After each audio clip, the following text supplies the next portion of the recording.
All right, let's start. So the topic for today will be the Woodleigh Residences. So why Woodleigh Residences? Because I've been receiving quite a lot of requests to talk about Woodleigh Residences.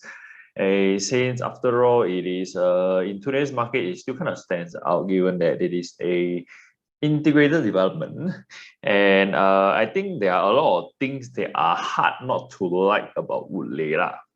Okay, later we'll talk a little bit more, and let's not waste any more time. And before we begin, as usual, disclaimer: all today's analysis are based on my own point of view and then my own research. So it doesn't mean it doesn't represent anyone or the agency that I'm from. Okay, let's begin. And as I mentioned just now, it is hard, honestly, I feel, not to like the Woodleigh Residences because why? We have, first of all, you have MRT, you have underground bus interchange, and then you have your commercial, which has a food shop, supermarket, you have banks, restaurants, community club, even police also have how many police, how many integrated developments you have shopping mall and then police also in the same development? How many have? Then you also have medical facilities. So basically, I would say it will be the ideal location to stay in. If let's say touch wood, we cannot lock down again, and then you need to get out for basic necessities. Basically, whatever you need is just downstairs. So I think from a personal point of view, I've been to Woodleigh Residences, show flat, and gone through, the whole thing. And then it kind of feels that, it's very easy to buy into development because it is so comfortable for your own stay. So especially for those people with a young family, you're worried about your kids traveling here and there. Of course, this will be a nice place to be staying at because there's nothing much to worry about. If you want food and your kids are old enough, primary school, you can just get them to go downstairs and buy their own. You don't even need to settle for them. Okay, so for those of you who are still not very familiar with the area, a Woodleigh area used to be what they call cemetery, but that was very very long ago. And in fact, just less than 10 years ago, people were like saying, "Who will want to go stay at Woodleigh? It's like last time used to be a cemetery, you know." But generally, what happened is that you see, a lot of Bishan used to be a cemetery as well. In fact, many parts of Singapore used to be a cemetery as well, and then they are doing very well. So it doesn't mean that you got cemetery and then may not do well. There are a lot of other factors involved.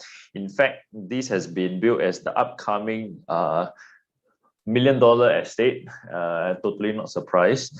If four bidders, I'm not surprised if next time it's going to be fetching 900 plus thousand. Okay, 900 plus, I think won't be an issue. So those of you who have been doing your research, you will realize that Park Colonial is also almost the same age, also still building, almost going to be completed. It's just right across the road. So this is going to be a key concern for what we are going to be analyzing today. And as usual, since this is not for those of you who are wondering, hey, Bali View, how come it's not Bali View? And Taris, how come I never use supply? Because it kind of, like I mentioned, it kind of feel the basic characteristics because it's a small development. So I don't bother using one. Generally, from my research, I find that small development is very hard to compete with big developments, even though they can be near MRT. So they are in a different class together. And hence no point using this because it kind of generally it is quite resistant to surrounding transformations. And then today back to using this again, 1 km radius. Let's take a look. So you can see there are quite a lot of condos here, but a lot of them are small size, so not too much of a concern. This also a lot of them are small size, but there are quite some mid-sized developments over this area. Okay, for us to worry a little bit about. And then we zoom in, let's take a look. As usual, we add out all the units in the area. That will give us 6,000 plus. And remember the one, the figure, the ballpark figure I usually used to be a little bit more concerned about is around 5,000. So that means we are above this area. We are above this number of units for this specific area. So oversupply can be an issue. I'm not saying that it is an issue now, but it can be a potential issue. And let's take a look at the basic characteristics of these 5 condos that are pulled out. For those of you who are wondering, these are the 5. 1, 2, 3, 4, 5. Why did I pick them out? Because this one, for obvious reasons. Then this guy is just directly opposite, almost the same age. And this guy is also walking distance to the MRT, and then just 10 years younger. So it can still be a potential alternative for future buyers. Okay, in fact, I just transacted one unit over here. And this one, why is it also a concern? Because this and also these 2 guys are just one stop down the road. And in fact, if you ask me to go from NE11 to NE10, I will actually prefer taking a bus than to take MRT, because I have to go down the tunnel and then come out. I will just sit at the bus stop wait for a bus to come over. In fact, if I'm bored someday, I will just walk over. That's how close it is. And hence, I see all these as competitors. Okay, I'm not going to include these few because they are freehold. So it's not really an apple-to-apple comparison. And this one, I'm not going to include either because it's a little bit far off. We want to compare MRT projects, MRT to MRT. Okay.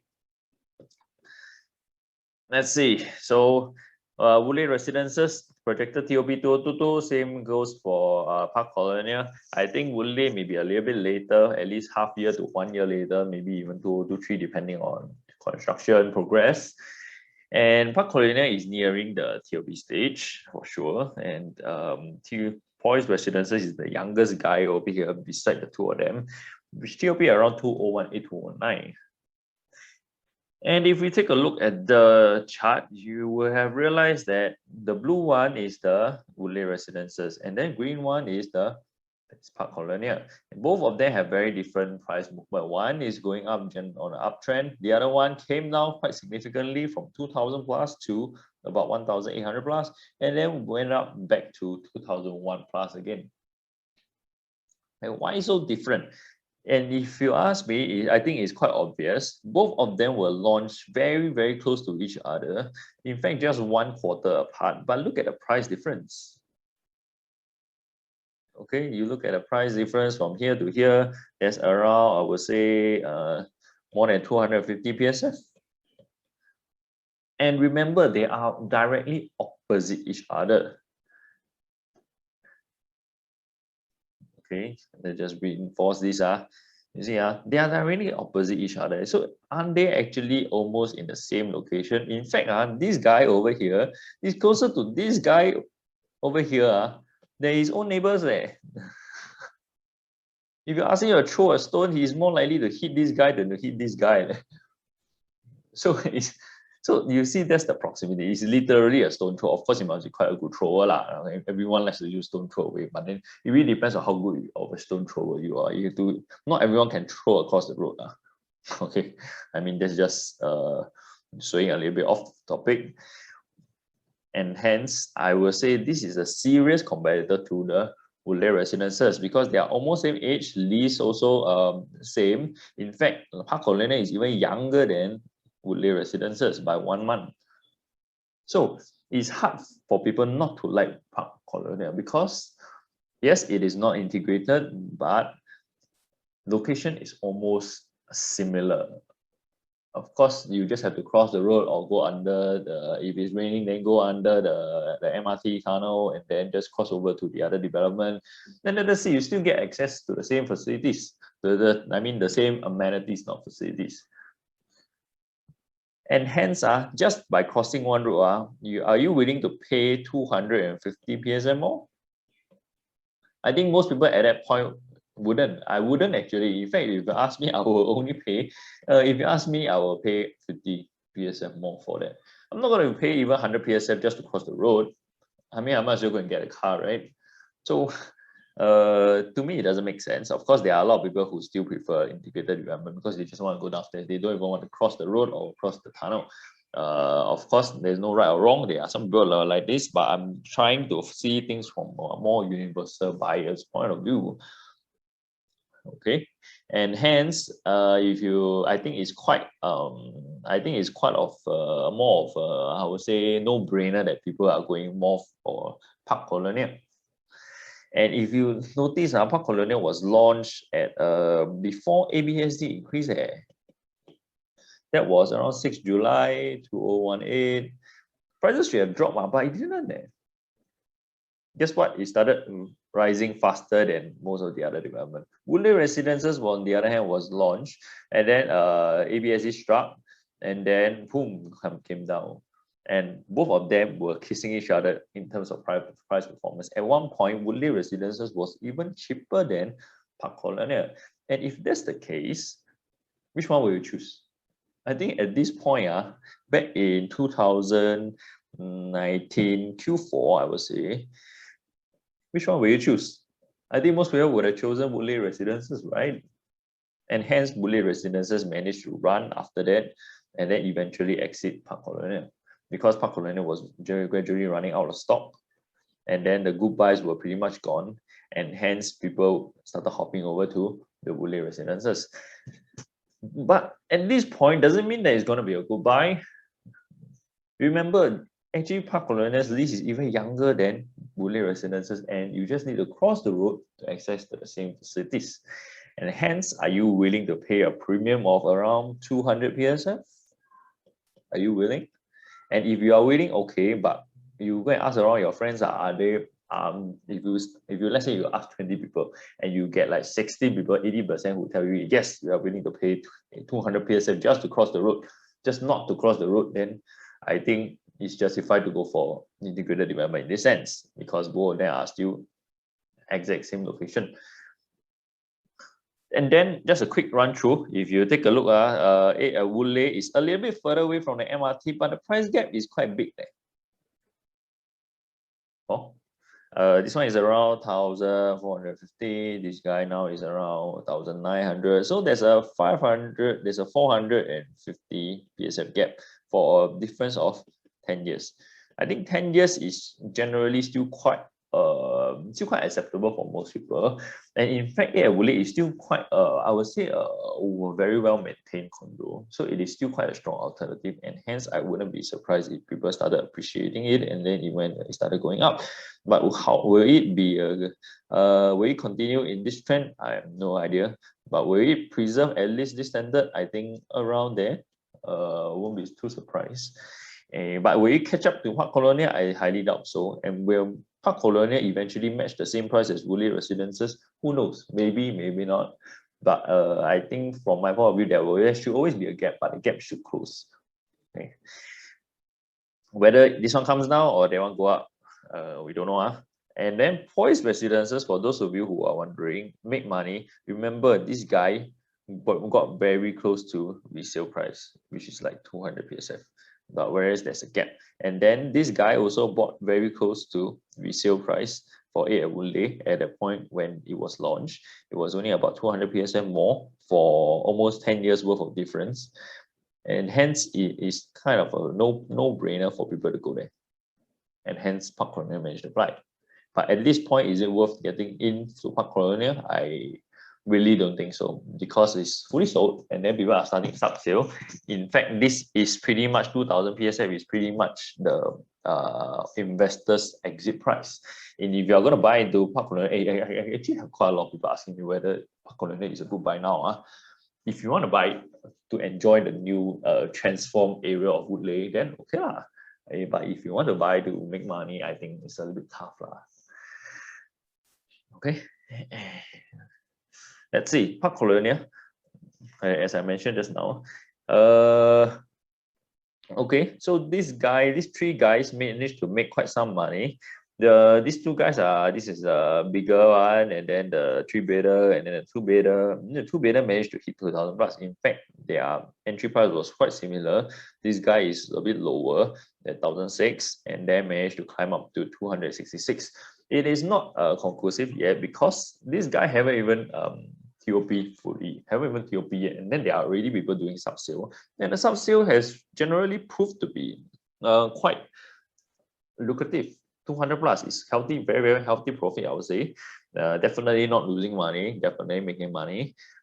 But I wouldn't be so confident to say the same for Woodleigh Residences unless you're talking about those people who enter at this level.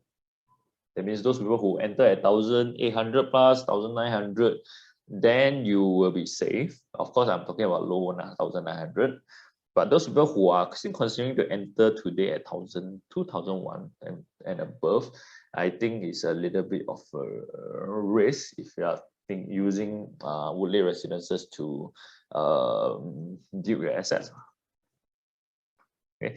Bottom, I'm not going to look at it because probably these guys give out along the way. They are even paying seller stamp duty, probably forfeit the deposit or this for whatever reasons, maybe run into financial trouble or that kind of thing. So I will only generally look at unprofitable transactions for those which are already TOP already. And if you look at Woodleigh Residences, like we mentioned just now, it was launched quite close to resale price at that point when it was launched, which was about 2,015. And profits were very, very healthy. There were a lot of them making high six figures, and then none of them lost money. There are a total of 62 transactions to make money. So this Woodleigh Residences was a success. And hence, if you take a look, the price gap is not that big, which is reasonable. So one example we try to compare with will be to use Punggol as an example. Watertown, for those of you who know, is an integrated development, quite an early one. It was launched, I can't remember, 2012.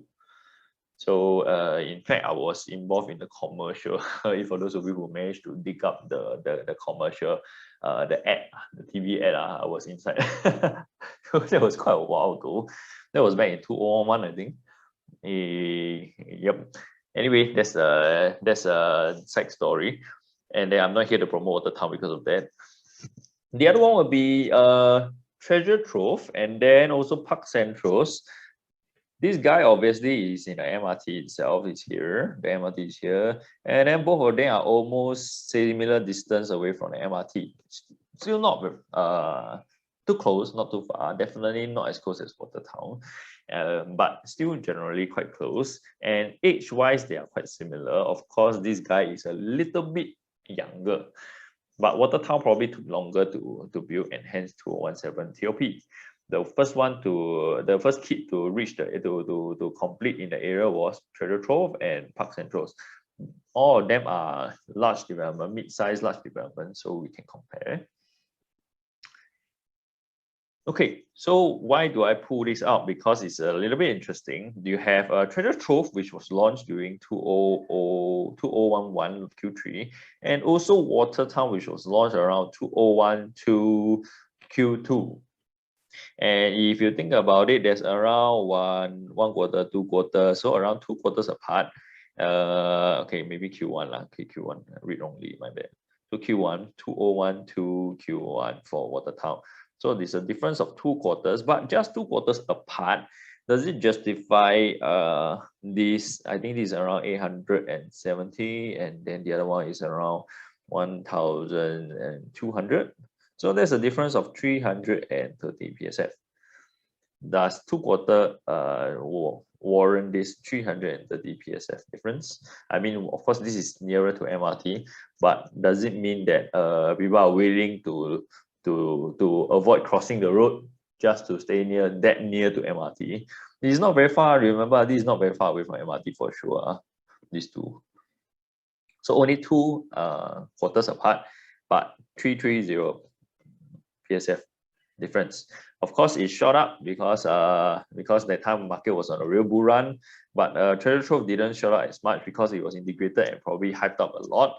After that, TDSI or whatever, all this came in, and then it started crashing all the way down to around 2015. Price was around 1120, and after that, it managed to climb back up, but it didn't manage to exceed the peak that it was. Usually, most of the healthy developments, they would have peaked around the TOP period, but it seems not this case for Watertown and also Park Centrals, because during that time, I think I would say pre TDSR. Hold on, I think my camera is a little bit malfunctioning. Just give me a while.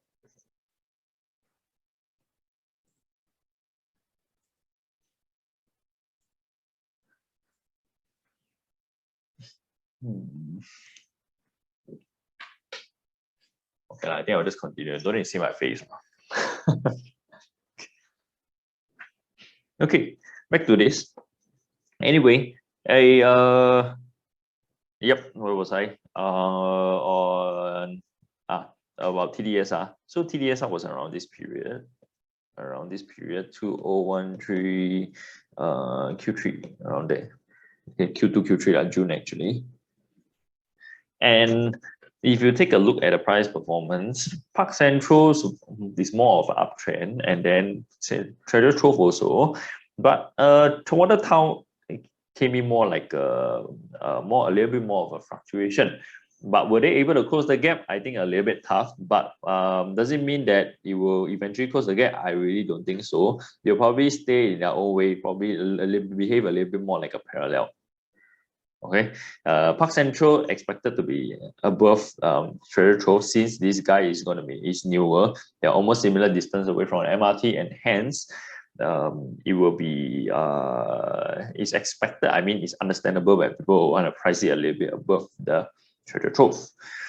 But why am I showing you this? Because it shows that if there's a big price gap difference between the so-called integrated development, ultimate convenience, and then one that is nearby, you just need to cross the road a little bit and walk a little bit more, then it seems that the other one is going to be the one that performs better. Whereas the integrated development, yes, it is convenient, but to future buyers, they may not be willing to pay that kind of price gap difference for the so-called perceived convenience.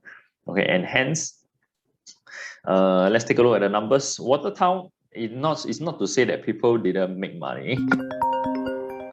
It's not to say that the residents that or owners that didn't make money. They are people who make fat profits. But when did they enter? Okay, and look at the price that they entered. They entered very, very low. They entered around this price, which is around this level. Okay, remember this is the average. There are people who bought above, and those who made the highest profits were the one that bought here and exited around here. So a lot of them had holding power. They are not forced to sell. You see around there, and then 2020, 2021. Unprofitable transaction, on the other hand, there's quite a lot, 32 of them, and then there are some of them who are six-figure loss. And how did they incur a loss? They bought a super high price, 1,006, which was around like this level. Sounds a little bit like Pasir Ris 8. Treasure Trove, on the other hand, also quite healthy profits, but the thing is, okay, only 3 of them that were unprofitable. So quite I think quite lucrative to think about. And there are more than Watertown. Watertown is 199, and then 261 transactions that are profitable for Treasure Trove. Park Centrals, on the other hand, the youngest guy in the area, had only 2 unprofitable, and then 166 profitable, with the highest hitting around $400,000+ gross profit. Okay. So, just a quick look at the master plan. Let's see. So this is Woodleigh Residences, and this is just a map just to compare.